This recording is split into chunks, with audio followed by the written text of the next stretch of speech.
Hey guys, FXWD over here.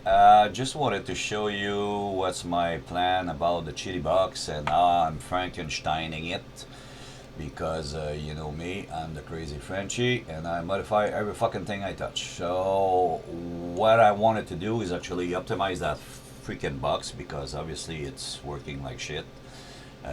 Maybe not for everybody, but for me, I had problem. I didn't like it. I didn't like the way it would run, so I've switched everything inside and I redesigned the whole interior so that we can optimize the system. Added those extra support spool, spring-loaded shaft or bearings that gonna keep attention on the spool.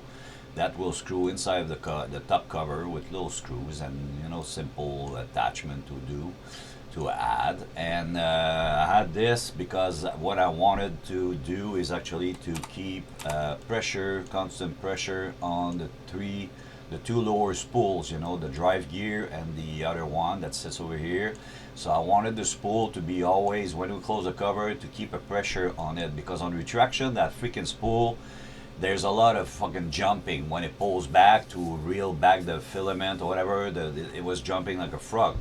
So by adding this, I'm hoping that I'm gonna, mitigate that problem and then always keep a nice constant pressure on the spool so that the driver is gonna have a little bit less problem to roll it in, roll it out, retract and all that stuff.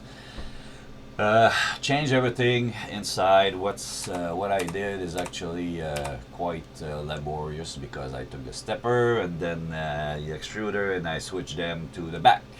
So like I showed before, everything is gonna be directly sticking out from the back, going down to the hub. No more big curve from the front and pain in the ass that we can't freaking see. And then the filament, when the filament was spooling in, it was like broke on the angle. Some guys have made an attachment in the front to extend the PTFE, so So I put this over here with an angle, so it's naturally the spool will unwind and then be pulled into the extruder more naturally with less problem, and it's gonna be easier. And if my plan works, we're gonna be able to do TPU out of this shit box. So that's it, and I've added all kind of stuff. I put some LEDs in the front also that's gonna light up when the lane is gonna be in function. Is gonna be hooked inside of the little PCB that we have, and that will give us an indicator of which spool is fucking working. So I added this. I changed the whole fan system. We also added, I put the release over here, the safety release or the cog release if you want in the back. So this is part of the casing actually. So it's just a lever that's gonna push on the extruder and then release the cog so we can cut the filament if we're stuck and pull it out easily. And that's for this and with all the fan.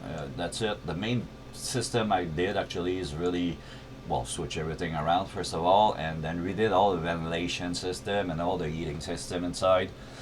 I made ducts that's gonna suck the air out of the steppers, and then these fans are double-sided, so they're gonna pull the warm air from the stepper and then also the warm air from the PCBs and the SSR. And with this fan over here, this fan is gonna push the air all the way around, and then these fans will suck the warm and then push it back inside of the casing. So we're gonna have like a two system of heating inside, because we got a lot of warm coming out of this shit, and then it was not really well cool. We had a little 4010 blower fan that didn't serve any fucking purposes in there before. So like that, I'm hoping that all this flow of air will be continue and then recycle inside. So the fan will push to the heater coils over here, and then I got two extra little 4010 blower fan that's gonna catch the warm air there, push it everywhere inside of the chamber. It's gonna recycle, and then the same thing over here. So we're gonna have kind of two zones, to recycle that warm air and make sure that everything stays to nice temperature. Even the RFIDs are staying in place. I've relocated them, but they're still in the divider, so RFID will still work. And that's it, guys. I've fucking been working on this like a fool for a while. I guess some of you know already. And hopefully that's all gonna work. And like I said, I'm pretty sure we'll be able to pull some TPU out of this now because it's straight direct line, and then from there it goes, except for this one because of the freaking outlet. There's gonna be a little bend, but I'm not gonna be worried about this for the, you know, the bend and the TPU. I'm pretty sure it's gonna be quite working well nonetheless. And that's it. So when we're gonna do that, I made it in two chunks because we can't print that in one shot in the QP4. Maybe on the Max 4, I'm not sure. Maybe there's something I could measure.